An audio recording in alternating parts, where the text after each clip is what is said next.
El equipo de transición del gobierno, el del presidente electo Andrés Manuel López Obrador, ha realizado foros por la paz, foros por la educación, intentando encontrar respuestas a algo que, pues, por lo pronto ya se les convierte en un problema en la realidad. Para organizar el diálogo sobre temas tan complicados como el de seguridad o el de educación, lo único que no puede uno permitirse es la ingenuidad. Claramente hay quien tuvo ingenuidad y quien supo resolver los foros. Por eso, la relación con las víctimas se queda en manos de Gobernación y se la quitan a la futura Secretaría de Seguridad Pública. En los foros por la paz, los familiares no quieren el perdón. En los foros de la educación, son los de la CETEC, los de la coordinadora, los que revientan el encuentro. Esto es En la Mira. Comenzamos.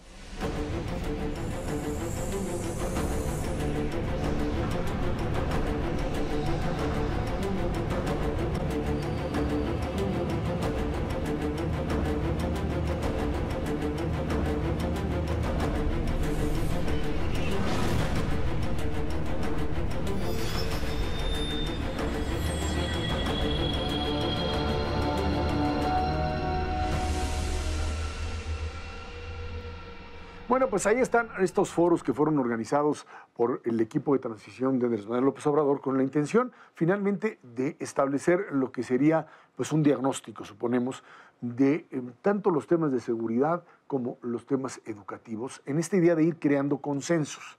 Hasta dónde echar atrás una reforma educativa tenía que ver con esta idea de evaluar y escuchar a todos los sectores, porque se argumentaba que estos sectores no habían sido escuchados. En el caso de seguridad, otra vez, también teníamos una situación de esa naturaleza y en donde el problema radica en que en el momento en que tú vienes a abrir otra vez la discusión o tienes elementos que te permitan aterrizar en propuestas, o si no, lo que estás haciendo es abrir el terreno para que aparezca todo, absolutamente. Aquello que sí se puede componer, pero aquello otro que te puede terminar reventando, Jorge, directamente todo el proyecto. Yo creo que vale la pena separar los foros de educación de los de seguridad porque tienen dinámicas distintas. Déjenme centrarme en el de seguridad. Estos eran unos foros que en efecto intentaban hacer un diagnóstico, pero en realidad, Javier Sicilia lo detectó muy temprano, eran foros de catarsis, donde las víctimas, que son muchísimas en este país, los familiares de las víctimas, que son todavía más, tenían un momento, 3, 4 minutos, para sacar todo el dolor que traían. Pero cuidado, no es cierto que el dolor produce propuestas o soluciones, son dos cosas distintas. Y haber mezclado un foro que quería traer propuestas, pero que en realidad fue de catarsis, hizo explosión y no funcionaron.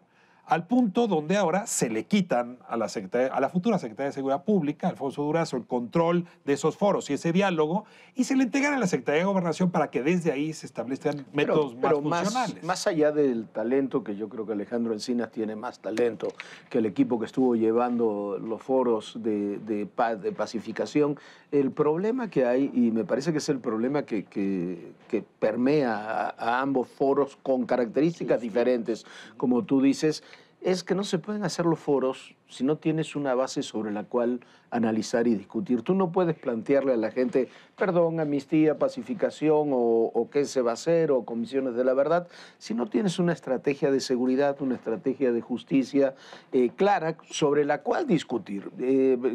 El dolor no produce propuestas, mucho menos estrategias.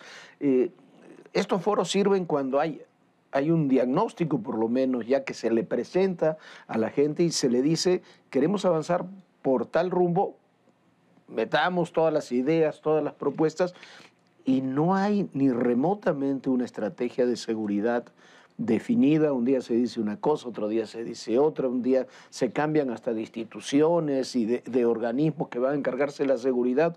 Lo mismo ocurre con los jueces, el presidente electo dice una cosa, Ricardo Monreal dice otra. Eso es lo que hay que tener definido para, a partir de eso, poder establecer una discusión pública. Sí, a mí me parece, yo sí veo un hilo conductor, una falla sísmica entre las dos cancelaciones. Se canceló Guerrero de la reforma educativa, aunque más adelante seguirán, y la cancelación de los foros de seguridad. Yo creo que Andrés Manuel López Obrador, el mayor líder social que ha habido en México en los últimos años, sin duda, pero creo que sobreestimó su liderazgo, que él, con decirle a la gente, señores, vamos a ir civilizadamente a hacer propuestas para cambiar la reforma educativa actual, la vamos a tirar como ustedes quieren y vamos a proponer otra. No, esos señores son grupos radicales donde el único lenguaje que entienden es deroguen esto, lo derogan ahorita y van los sillazos, las mesas voladoras y las patadas. En el caso de las víctimas es más doloroso porque él cree que con su liderazgo van a decir, sí, vamos a perdonarlos. No, lo que quiere la gente, que yo creo que en su mayoría votó por él por el fracaso de las estrategias tanto de Peña Nieto como de Felipe Calderón, según los números, es no a la impunidad y castigo a los criminales. Yo te diría que el grave problema es que están en un periodo de pregobierno, todavía no tienen los instrumentos del poder y sin embargo los quieren utilizar. Y creo que ese es un problema también serio. Y lo hacen a partir de una estrategia de ensayo y error. O sea, de ver qué es lo que funciona y qué es lo que no funciona. Cuando tú haces eso y además no tienes el poder en la mano todavía formal para controlarlo, entonces te estallan las cosas por muchos lados. En el tema de seguridad hay ya diagnósticos establecidos, ya tienes el problema de coordinación entre policías estatales, policías federales, locales, tienes toda una discusión profesional que la vuelves a aventar al terreno de lo popular, de lo ciudadano, y entonces otra vez es como empezar de cero. Déjame diferir de Pablo invirtiendo la ecuación. Puede ser que él haya, digamos, sobrevalorado su liderazgo. Entonces estamos de acuerdo. Pero no nada más él. Es decir, es probable que el resto de la sociedad haya dicho, bueno, este señor ganó con tantos votos, sí. que tenemos un producto milagro enfrente que nos va a resolver todo. Y resulta que no, la mayor parte de la sociedad, que además pudo haber o no votado por él, sigue exigiendo igual que antes. Es decir, tienes a las organizaciones de víctimas y lo diciendo, mismo que antes. Igual y lo mismo. Claro, a ver, pues es que no tienes por qué bajar, no entras en vacaciones políticas.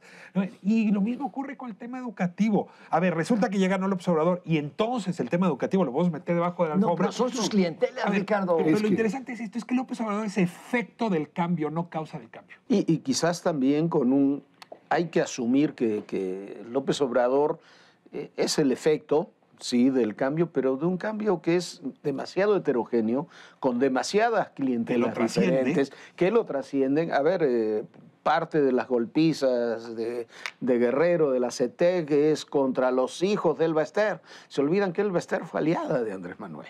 Es parte de la lucha por el control del sindicato de maestros, con distintas vertientes, distintos grupos. Uno de ellos el Baster, otro el de la CETEC y la coordinadora, que se quieren quedar con el sindicato y que tienen dinámicas que trascienden incluso, intereses que trascienden al propio López Obrador. Esteban Moctezuma dice, se va a hacer una reforma de la reforma educativa, se van a mantener cosas, se van a quitar otras. Llega Martí Batres al Senado y dice, vamos a derogar la reforma educativa prácticamente. Desde la Constitución. Desde la Constitución. Son visiones diferentes y alguien las tiene que compatibilizar y ese alguien tiene que ser el presidente de la República. Ahí es donde, perdón, ahí es donde entra el liderazgo. Claro. O sea, ¿dónde está el líder político de todos ellos que fue durante muchos años Andrés Manuel López Obrador? Ahora resulta que no, lo lamento en serio. ¿Por qué? Porque los grupos radicales van a seguir haciendo exactamente lo mismo.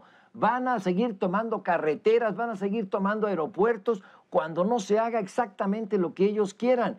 Y me parece que el liderazgo o la ascendencia moral que tiene Andrés Manuel López Obrador sobre ellos no va a ser suficiente y va a tener un dolor de cabeza permanentemente en los grupos ultra. Y espera, falta un actor en esto, Marcos. Ahora, yo creo que es importante entender que en el momento en que se crea este movimiento alrededor de Andrés Manuel López Obrador, aparecen muchas fuerzas que pueden ser paralelas o pueden ser fuerzas que se enfrentan entre sí. Resolver el dilema de coordinadora contra el Baester Gordillo y contra el nuevo grupo es muy complicado porque tienen contradicciones de base, o sea, proyectos totalmente diferentes.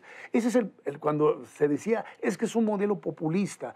Bueno, se habla de populismo en muchas vertientes, pero aquí lo que queda claro es que muchos de los actores que apoyaron el proyecto Andrés Manuel López Obrador o Andrés Manuel López Obrador tienen visiones que chocan entre sí y que el liderazgo, por más fuerte que sea, no las puede conciliar. Nadie va a poder conciliar un proyecto de la coordinadora con el del Baester o con el proyecto modernizador de Esteban Moctezuma. Y creo que el proyecto real o la idea que deben de tener es de ver cómo, en el caso de educación, cómo esto que se aprobó empieza a funcionar de manera tal que le dé resultados inmediatos más allá de consideraciones ideológicas. Ahora, construir una mesa de reconciliación o de conciliación no se puede hacer con ingenuidad. Es una tarea política muy delicada, ¿no? Un espacio neutro como Suiza requiere más esfuerzo político que ser parte. Y cuando quieres poner en el mismo lugar a Juan Díaz, que es hoy la cabeza del CENTE, y le están diciendo te vas, con los distintos grupos disidentes, desde las distintas secciones de la CENTE o la CETEG, con el Baester que dice voy de vuelta, más todos los que se quieran meter. Ahí está. En ese momento tienes la voz del presidente electo diciendo, pues vamos a la democracia del sindicato, porque yo lo que quiero es democracia en el sindicato y que los líderes ya no le respondan al gobierno. Todo eso junto, hombre, huele a tormenta, ¿eh? Sí. Porque más, yo quiero decirlo, yo celebro el tema de la democracia en la vida sindical, pero eso implica organizar elecciones democráticas a nivel sección, que los líderes seccionales obtengan representación por mandato de sus representados, que armen un órgano nacional y que nombren un dirigente. Porque lo otro es mandarlos a la guerra sin ninguna hoja de ruta. El presidente, yo creo, el próximo presidente, ya va a comenzar a entender que con los grupos radicales, los radicales de la educación, la coordinadora, no se puede. Ya les ofreció quitar la reforma educativa, les ofreció que ninguno de sus desmanes sería reprimido. Es decir, les está dando absolutamente todo y siguen aventando sillas y siguen aventando botellas. Es decir, no hay salida ahí. Yo creo que, a diferencia de lo que tú planteas, Jorge, creo que eso no terminó en Nochistlán, ¿eh? No terminó en Nochistlán. Pero no puedes provocar. Se consumó la reforma educativa. Presentaron su evaluación la mayoría de los docentes. O sea, iba caminando y ahora va todo para abajo por empoderar a un grupo de violentos. Pero a ver, Pablo, si tú regresas al Baester o le das oportunidad que regrese a dirigir el sindicato, es una provocación a cualquier forma de disidencia magisterial. Desde luego que levantar sillas es deleznable, pero no provoques poniéndote a negociar con los herederos o las herramientas del Baester. Pero por lo pronto el Baester es sobreestimación del liderazgo. Lo tienes que hacer cuando la incorporaste a la campaña. A la campaña, a ella y a su gente. Pero también incorporaste a la CENTE. Es lo que te digo, Claro. no puedes resolver el problema. Y regreso al punto rápidamente de seguridad. Otra vez, o tienes fórmulas que se puedan aplicar en la realidad, o simplemente estás posponiendo un conflicto mucho mayor a la hora que estos niveles de inseguridad simple y sencillamente pues, no bajen porque no hay una estrategia para empezar a echarle a andar. Pues esto cierra y más bien abre una enorme cantidad de preguntas. Sí. El país merece reconciliación, hay que hacerla como el cirujano, con una enorme precisión y oficio político. Y los cirujanos siempre además tienen que cortar y desechar algo, ¿no? No les queda de otra. Ser buenos para hacerlo. Esto es En la Mira. Nos vemos próxima semana.